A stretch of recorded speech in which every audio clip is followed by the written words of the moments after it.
Hey everybody, I'm Scott with Filmora, and today we're going to take a deep dive into effect masking and blending. Let's get started.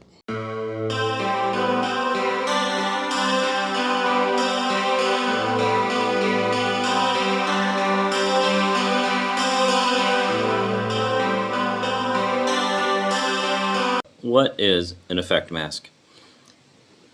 It's pretty much exactly the way it sounds. Filmora lets you place an effect, meaning one of the effects from this effect category, pretty much anywhere you want to put it inside of your clip. Inside of an object, outside of an object, etc., etc. And I'm going to show you how we do that. We're going to choose something big, bright, and bold so you can see it. And we'll just keep the word text there. And actually, I'm going to make it even bigger than that. Stretch this thing out. Next, we're going to place an effect inside of this T. Now, normally you would not be able to do that, but this is a new feature of Filmora, and it does let us do it, and here's how you do it. Simply go over to Effects. Now, just so we can find something that's really evident, we're going to take Video Effects, Glitch, and we'll use a glitch that's that you can really see the effect of. I like this one called Glitch number 8, right here. We're going to take glitch number 8 and we're going to drop it right on top of the text, and I want to show you what happens first. The glitch goes across everything. Okay? It goes across everything. That's not what we want. We want the glitch in the T, and we don't want anything happening over here. Let me show you how we do that. It's very easy. Double click your effect. There's a new symbol here. Go ahead and click on it. You can choose rectangle, circle, or custom. We will need to choose a custom for this. We can now have some new parameters. Extend. I'll go over all of these with you. Blur strength, opacity. And we can invert the mask, and you see the little symbol, and yep, we can keyframe this. Now that's getting a little more complicated, so we'll save that for another day. But let's go ahead and get this mask applied. Now, I'm going to let the screen sit there for a second so you can see what's going on. Big circle, little circle, picture of like a fountain pen. What you're really looking at here is the little circle. You can kind of ignore everything else on the screen and look at the little circle. It's a magnifying glass, guys. So this helps you pinpoint exactly how to do this. So click, left mouse click, put it where you want it, dial it in, left mouse click, left. Now this one I'm going to mess up for you because I want to show you how to fix it. So, oops. Okay, and then we're going to continue. Clickety, clickety, clickety, clickety, and this is the final click and the most important click. The last click must be directly on top of the very first point because we have to complete the loop, and you can already immediately see what happened. The glitch is gone from EXT and only showing inside of the first T. That's what we wanted. But we have a mistake. Look at this mistake. I have a big hole there. All you need to do is left mouse click on the point, hold the mouse button, and you can drag this thing anywhere you want. So you can really dial this in, really fine tune it. And yes, after you think you're done and go out, you can come back in and fine tune it some more if you want.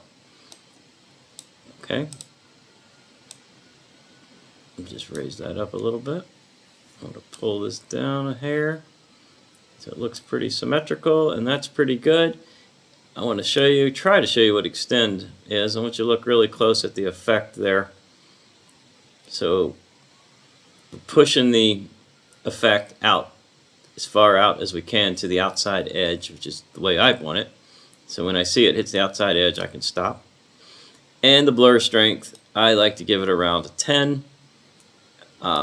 You can move this here for blur strength. You can see the blur. I like to be a little more granular about it. Sometimes I'll just literally go in here and type 10. That way I get exactly what I want. Opacity, well, you know what that is. So if you want to fade this effect in or fade this effect out, it's simple as a keyframe right there. Invert the mask. Now it's everywhere except the first T, and now it's back in the first T. We can hit OK. Let's run this timeline out a little bit, and I'll show you what we just did. And there you go. That's how you can put an effect into a mask pretty much anywhere you want it. Now let's look at blending a little bit. So blending is simply taking the elements from one image and blending them into the other image. It's pretty easy concept to understand, but it can become quite advanced if you want it to be. Let's look at it in a simple format here. We'll take our same word art text. We'll just do a little blending with it. So I'm going to take this text and I'm going to blend in an image. Let's get a nice bright image. How about this picture of the sun setting over here?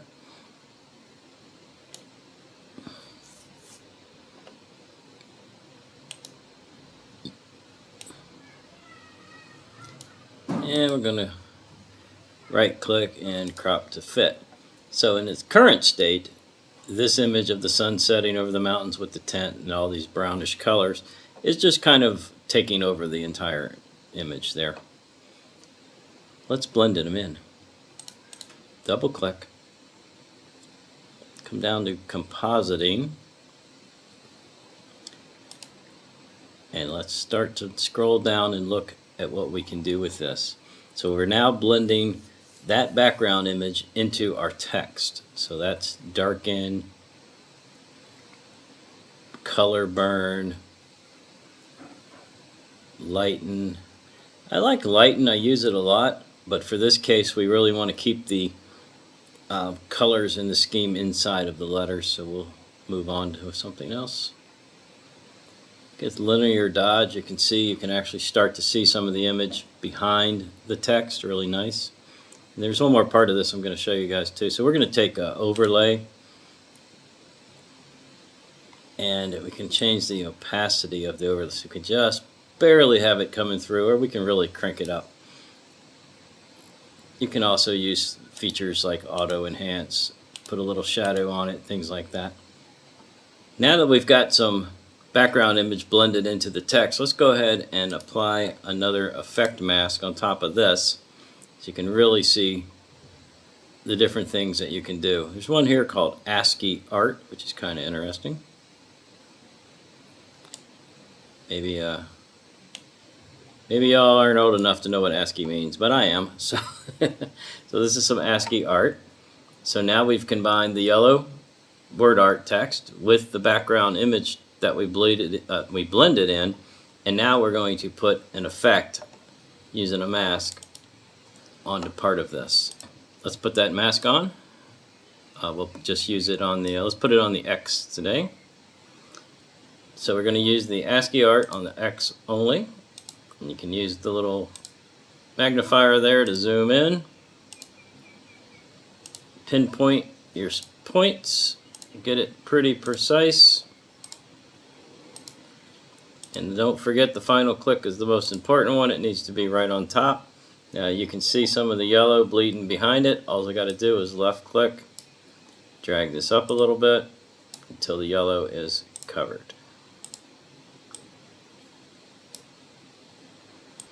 Just like that. Again, I like to give it just a little bit of extend, and I like to give it about a 10 on the blur. Maybe you don't want blur. That's all up to you.